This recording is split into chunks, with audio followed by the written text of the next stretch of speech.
Okay,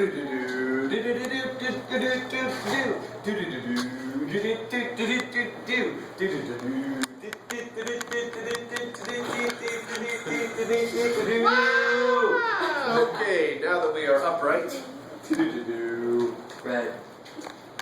Okay. So, lesson 14 with rectangular and polar coordinates.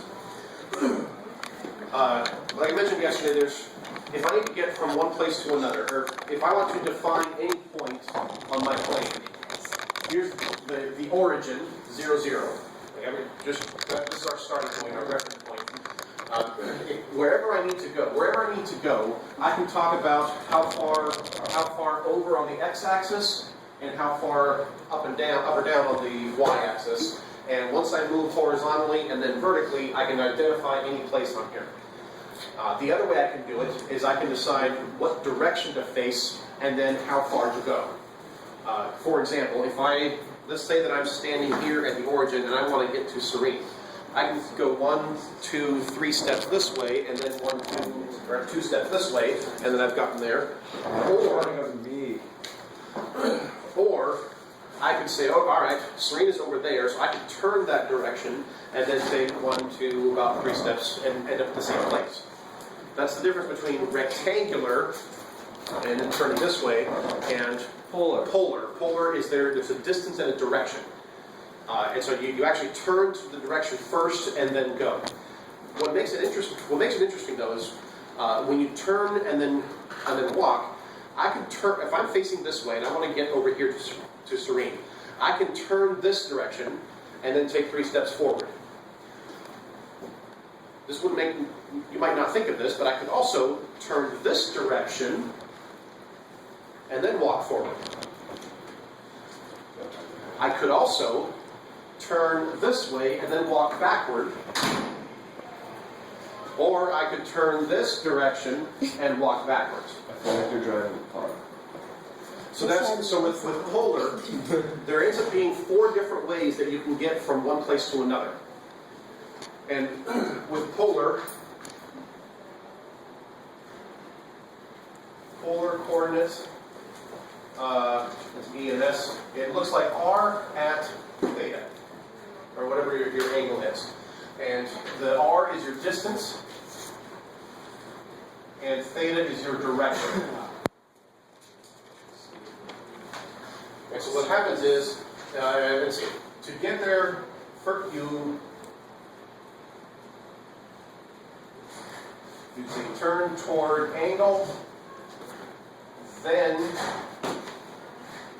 move R cases, places, units, however you want to say it. So you do this first, Give it to and him. this second. You turn and then move. Not bad. I'm assuming someone will put their name on that. Alright. So let's say that I've got a point over here. It's probably about here. This point right here, if I identify this, if I say that this line has a distance of 6, and this angle is 50 degrees, I could say that this point is 6 at 50 degrees. However, Bless you. I don't need to Bless you. Thank you.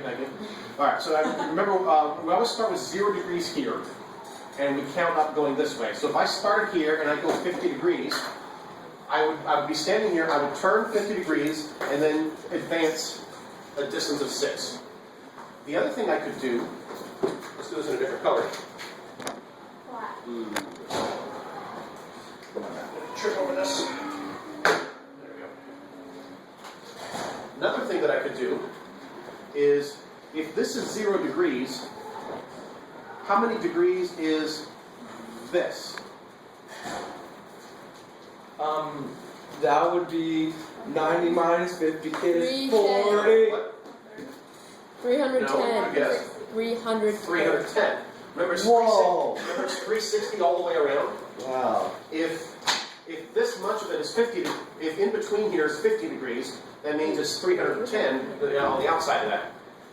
So if I start here at 0 degrees and I turn negative 310 degrees, I will end up facing the same direction here, and then advance 6. So if I face negative 310 degrees, and then advance 6 steps, I can start here, turn in a negative direction, 310 degrees, and then go 6, I end up in the same place. It's like a rocket ship.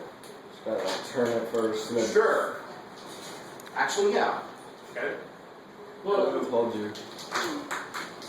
Now, where forward can get really interesting is let's say that I'm facing 0 degrees. What if I turn all the way to here? What if I turn to here? How many degrees is that going to be? 180 plus something. 180 plus what? 50. Yes. So what? What did you say? Yes. All right. If we have a line here and a line here, and this angle is 50 degrees, then so is this angle, right? Right. This line and this line have this angle and this angle are vertical angles. If that's 50 degrees, this is 50 degrees. All right. So what's my blue angle? If I face 0 degrees and I go here, here, here, how many degrees have I turned? 230. Yeah. As a couple of people have already said that. Right. From here to here is 90. Here to here is then another 90. So it's from here is 180 plus 50 is 230 degrees. So if I stand here at the origin and I turn 230 degrees, I'm now facing this direction, right? I want to get to here. I'm oriented the right way, but I'm facing backwards. Well, if I move backwards, that would be negative 6. I would still end up at the same place. So I can turn 230 degrees and then back up 6, and I still end up at the same place. All right, one more. Orange. I don't have orange. Red. Yeah, you do. Green. Stop lying. Green. There's orange. The other thing I can do is I can start here at 0 degrees and turn this way, going in a negative direction, and so this would be how many degrees? 100 something. Possibly. 130 negative. Yep, negative 130. Because turning this way is positive degrees, turning this way is negative. So if I start here at 0 degrees and I turn this direction, if this angle in here is 50, that's 180 and then minus the 50. So 180 minus 50 is 130 degrees, except it's negative. So I could say if I turn to negative 130 degrees, and then where do I need to go? Yep, so if I turn negative 130 degrees, to get to my same point up there, I then have to go backwards 6 units. I would strongly recommend you pay attention to the math during math class. All right, so that's how you can get 4 different forms of that all designate the same location. Location. All right, and if you're, I don't remember if I wrote this down in the notes yesterday. You probably should write this down. Okay, all right. Let's do example 14.6 first because that's going to be the easier one. Example. The nice thing about rectangular, there's only one form for rectangular. Your x and then your y. Positive x means you go to the right, negative x means to the left. Positive y means up, negative y means down. And you've been doing that for quite some time. All right, so let's do example 14.6, negative 13 at an angle of negative 253 degrees. All right. It is extremely helpful to graph these things. So we have negative 13 at an angle of negative 253 degrees. That's agree. Remember, turn toward the angle first. And so this is 0 degrees, and it's negative direction. So am I turning this way or am I turning that way? That way. Down. So 253 degrees. Let's see, that's 90, that's 180. This would be 270, so I'm not quite that far. So I am now facing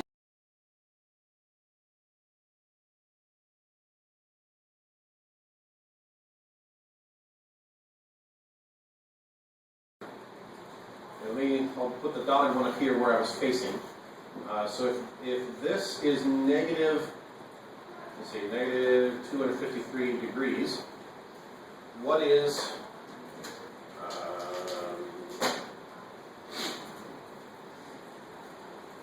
have I talked about bow tie angles in this class yet? Well, I think I drew it yesterday. yeah. Whenever we're talking about angles, we always want to come back to the x-axis and make a bow tie.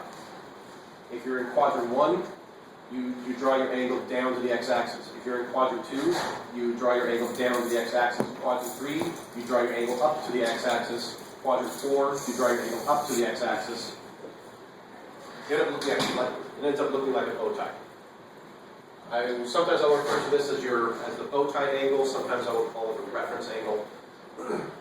But you always want to do your calculations based on the bow tie angle. Don't do it here. Always do it to the x-axis.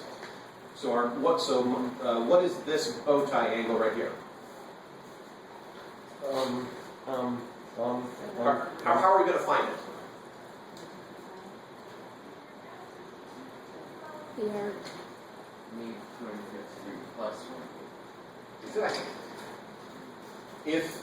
If from here all the way over to here is 253, and this one gets us if the difference between our 253 and our black angle is a straight line is 180 degrees. So this black bow tie angle is going to be whatever the difference between 253 and 180 is. So what is that? So that's a 73 degree angle. But even though we turned to face this direction, we ended up going this way. So my bow tie angle so I'm actually in quadrant 4, not quadrant 2. And remember, always draw your angle to the x-axis. So if I draw my angle here, then this is also a 73 degree angle. And this is not going to work out to scale very well. Close enough. So what I need to find then, let's just pick a different color at this point. Brown. Blue or green? Let's go green. So what I'm looking for is I want the coordinates of this point in terms of x and y. And if you remember from my notes, from the notes I gave you yesterday, you have that handy.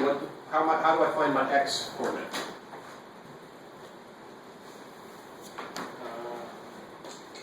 The r cosine angle. Yep. R times the cosine of my angle. There's a couple ways to do it. Well, what's this distance, by the way? My hypotenuse here. 13. Yeah, I'll come back to the negative part of it in just a second. So if I draw here, this distance is 13, and we'll do this in black for a second.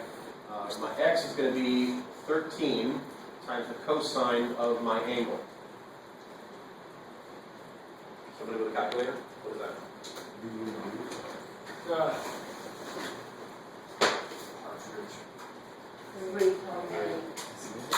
So that would be 3.80. And my y, scissors? No, do you have that algebra book? Algebra what? No, that workbook that I gave you. Oh, yes. I just need to steal it for answers. Steal. Thank you. Stealing. Thank you. Okay. All right, and then how do I find my y? The sine. Same thing. So it's my hypotenuse times the sine of my angle. So sine of 73 times 13 is 12.43.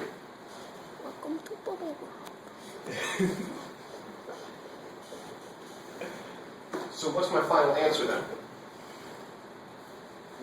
Where am I in XY form? Well, my x was 3.80, and my y is 12.43. Right? Oh, I remember Almost, these. but where am I? You are I'm negative. down here. Is my x, should my x be positive or negative? Should my Negative. y be positive or negative? Negative. My y needs to be negative. Okay, I understand. Right? And so I'm completely fine with this notation.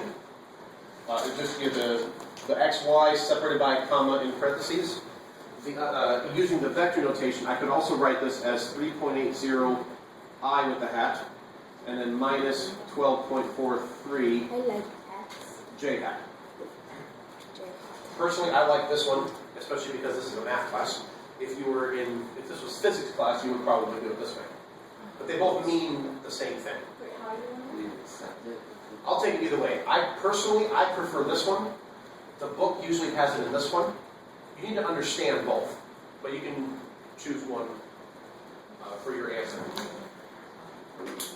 Now, one of the nice things about converting rectangular to polar, grab a calculator. That's right. And remember, r is this number and theta is this one. For my x value, remember x is r cosine theta. If I look at my original coordinates, r is negative 13, and my angle is negative 253 degrees. Type in this on the calculator, including the negatives, exactly as the original problem had. So negative 13 times the cosine of negative 253 degrees, and you should end up with a positive 3.80. Let's do the same thing with y. Y is our sine theta, and so that means y is going to be negative 13 times the sine of negative 253 degrees. And if you type it in that way, you should get to the exact same answer. So why wouldn't we just do that in the beginning? You may. That's my point. I want you to understand what's going on. Wait, I gotta write that down. Hold on. Because hopefully you have known me long enough to know that I want you to understand what's going on, Oh, yeah. not just know what buttons to press on the calculator. Oh, yeah. Okay. Oh, yeah.